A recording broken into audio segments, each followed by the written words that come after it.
एक सपना था पूर्णिया की जनता का। आपको बहुत बहुत बधाई। ताली बजाइए।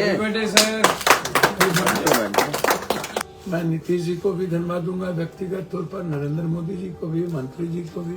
सदन के बाहर शुरुआत हुई हमारा संघर्ष, तो उसमें सबसे पहला मुद्दा था मुझे एयरपोर्ट संघर्ष के वादे जो मैंने किए, मैंने 4 महीने पहले ही वादे पूरे किए। और बिहार के सीमांचल क्षेत्र के लोगों के लिए बड़ी खुशखबरी आ गई है। पूर्णिया एयरपोर्ट पर जल्द ही उड़ान सेवा शुरू होने जा रही है।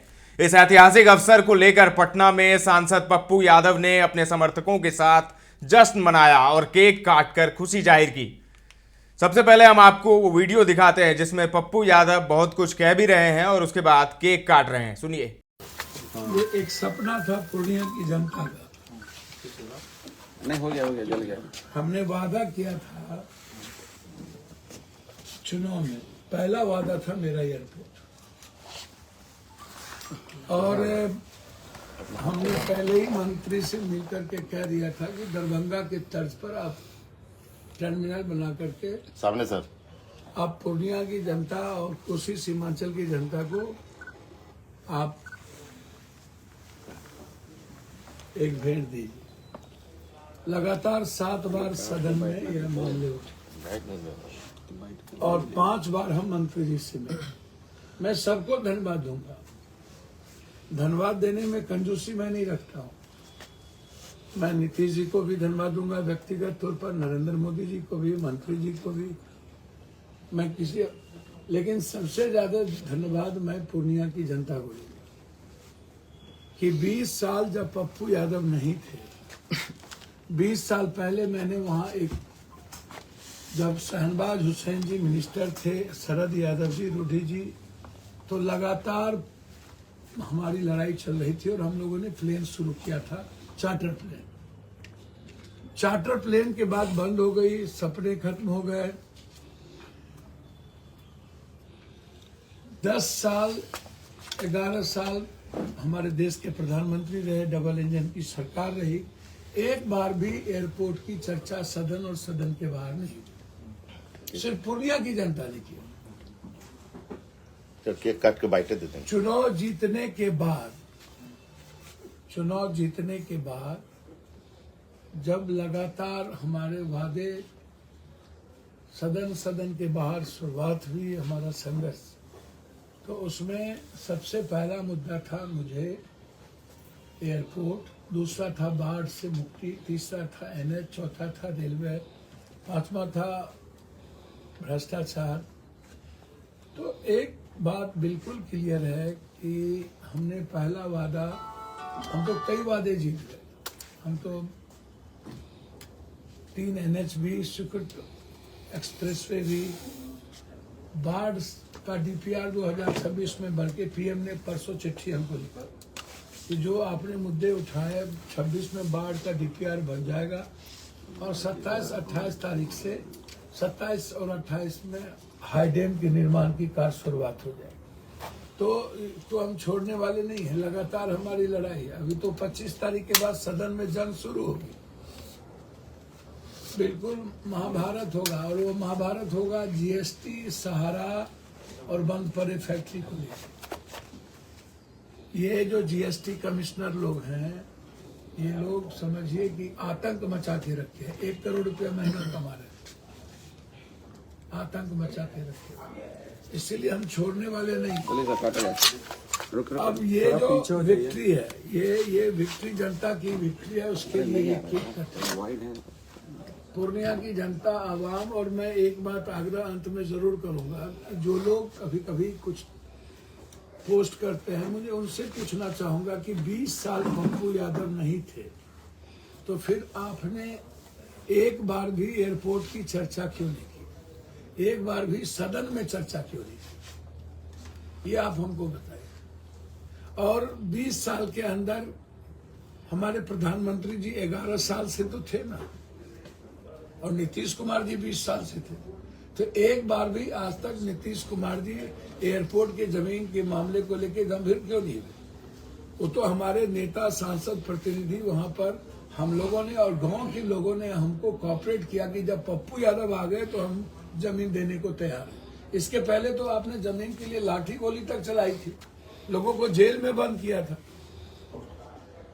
तो इसीलिए यह सिर्फ संघर्ष के वादे जो मैंने किए, मैंने 4 महीने पहले ही वादे पूरे किए और इसी मुझे 5 महीने के अंदर 48 करोड़ रुपया जो दिया गया टर्मिनल के लिए, बिहार का सबसे खूबसूरत एयरपोर्ट वो बनेगा।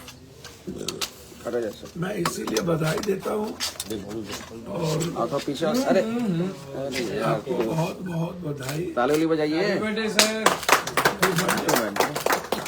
सेलिब्रेशन पूर्णिया की जनता के लिए, पूर्णिया की विक्ट्री के लिए, वादे के लिए। दोनों मिले खिलाइए। अरे टच कराते हुए सर, टच कराते हुए, टच कराते हुए।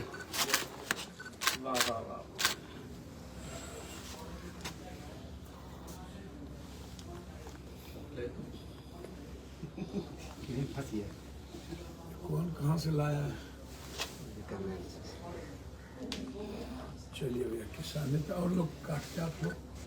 केक को हटा दीजिए तो प्रेस कॉन्फ्रेंस कर लेंगे। हाँ, केक को हटा दीजिए। जल्दी आप लाइव है। मैं 2-3 बातें और इसको हटा दीजिए।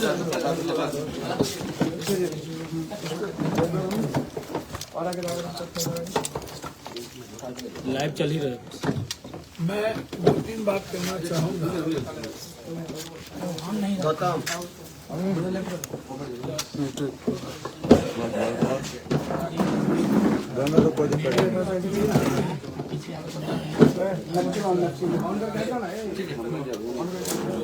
खिलाइएगा नहीं, बस पहले बता दे रहे हैं। यार तुम पीछे आगे देखते रहो, तुम देखो काफी बार देखो नहीं बड़ा नहीं। सबसे बड़ी बात मैं एक आपको बताना चाहूँगा। यार भैया, अब हमेशा इस तरह नजदीक सड़ जाइएगा तो कैसे चलेगा? आधा इनकम कैसे कट रहा है? सब होता है कहीं क्या?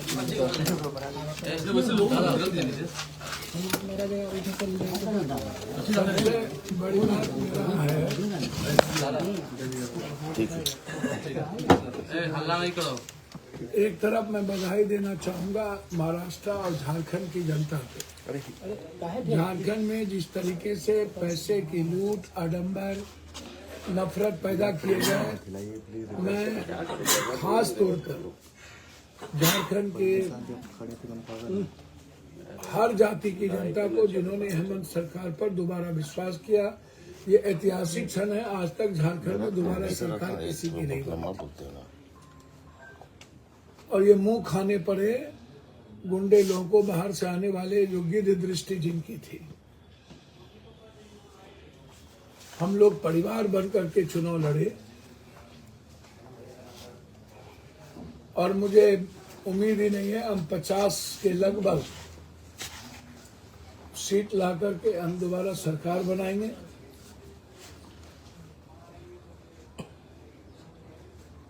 और हर कीमत पर जो वादे राहुल गांधी और हेमंत सोरेन जी ने किया है झारखंड को नंबर 1 बनाने का, वो संकल्प के साथ आगे बढ़ेंगे। महाराष्ट्र की जनता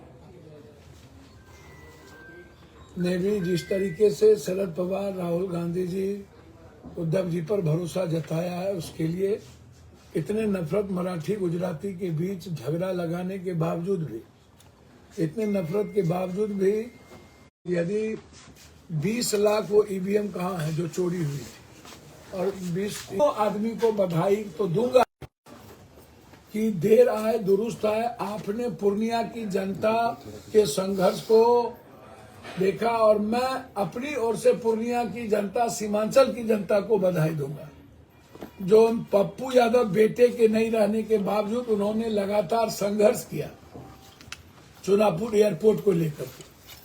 तो ये धन्यवाद पूर्णिया की जनता को जाएगा। पप्पू यादव तो मात्र उसका बेटा है, सेवक है, वो मेरा जो दायित्व मैंने किया, लेकिन धन्यवाद के पात्र पूर्णिया की जनता है। पूर्णिया को, पूर्णिया परिवार को मेरा प्रणाम है कि हम लोग ये विक्ट्री जीत गए। 48 करोड़ रुपया मुझे मिला। जो मैं दरभंगा के तट पर एयरपोर्ट चलाने की बातचीत की थी वह स्वीकार किया गया। इससे बड़ी खुशी मेरे लिए कुछ नहीं। इसीलिए आज पटना के हमारे सारे साथियों ने गौरवान्वित महसूस किया। आज हम लोग पूर्णिया की जनता के लिए केक काटे। धन्यवाद। और कुछ पूछना है? सवाल है पप्पू जी, एक ही सवाल। एक ही सवाल पूछना है। आपको इन दिनों धमकी दी जा रही है, लगातार धमकी दी जा रही है। ये बात तो देखा आपने पप्पू यादव ने किस तरीके से खुशी का इजहार किया है और केक काटा है। पप्पू यादव ने कहा कि पूर्णिया एयरपोर्ट का मामला उन्होंने कई बार संसद में उठाया। वे इस विषय पर केंद्रीय मंत्रियों से भी बार बार मिले। उन्होंने कहा कि मैं प्रधानमंत्री नरेंद्र मोदी, मुख्यमंत्री नीतीश कुमार, केंद्रीय मंत्री और पूर्णिया की जनता को धन्यवाद देता हूं। इस उपलब्धि के लिए सभी का सहयोग जरूरी था। पप्पू यादव ने बताया कि उन्होंने केंद्रीय मंत्रियों के सामने यह मुद्दा रखा था कि पूर्णिया में भी दरभंगा की तरह एक आधुनिक हवाई अड्डा होना चाहिए। उन्होंने कहा कि पूर्णिया एयरपोर्ट न केवल सीमांचल क्षेत्र के विकास के लिए अहम है बल्कि यह क्षेत्रीय कनेक्टिविटी को भी बढ़ावा देगा। सांसद ने कहा कि भले ही वे अब सांसद नहीं हैं लेकिन जनता से किए वादों को उन्होंने पूरा करने की कोशिश जारी रखी। उन्होंने यह भी याद दिलाया कि जब वे सांसद नहीं थे तो इस मुद्दे को लेकर कोई गंभीरता नहीं दिखाई गई। एक बार तो केंद्रीय गृह मंत्री अमित शाह ने यह तक कह दिया था कि एयरपोर्ट शुरू हो चुका है, जबकि यह सच नहीं था। पप्पू यादव ने मुख्यमंत्री नीतीश कुमार पर निशाना साधते हुए कहा कि उनके 20 साल के कार्यकाल में इस मुद्दे पर कोई चर्चा नहीं हुई। उन्होंने जनता से किए अपने वादे को याद दिलाते हुए कहा कि मैंने कहा था कि चुनाव जीतने के लिए 4 महीने के अंदर एयरपोर्ट का काम शुरू करूंगा। अब मैं अपने 5 में से एक और वादा पूरा कर चुका हूं। पूर्णिया एयरपोर्ट पर उड़ान सेवा शुरू होना न केवल सीमांचल क्षेत्र के लोगों के लिए खुशी का कारण है बल्कि यह विकास की नई संभावनाओं को भी जन्म देगा। इस परियोजना से सीमांचल के लोगों को रोजगार और क्षेत्रीय कनेक्टिविटी में सुधार मिलेगा। यह कदम सीमांचल के विकास में एक महत्वपूर्ण मील का पत्थर साबित होगा, ऐसा लग रहा है। तो पूर्णिया के लोगों के लिए और सीमांचल के लोगों के लिए बड़ी खुशखबरी है। एयरपोर्ट अब चालू हो जाएगा लंबे इंतजार के बाद। इससे पहले हालांकि चालू हुआ था लेकिन उस तरीके का नहीं हुआ था जैसा लोग चाहते थे। तो अब वैसा एयरपोर्ट बनने जा रहा है पूर्णिया में, दरभंगा की तरह। तो पप्पू यादव खुश हैं, गदगद हैं। उन्होंने केक काटा है और सभी को बधाई दी है उन्होंने, और निशाना भी साधा है नीतीश सरकार पर भी और केंद्र सरकार पर भी। फिलहाल के लिए इतना ही। ताज़ा तरीन खबरों का सिलसिला लगातार जारी है। देखते रहें दर्श न्यूज।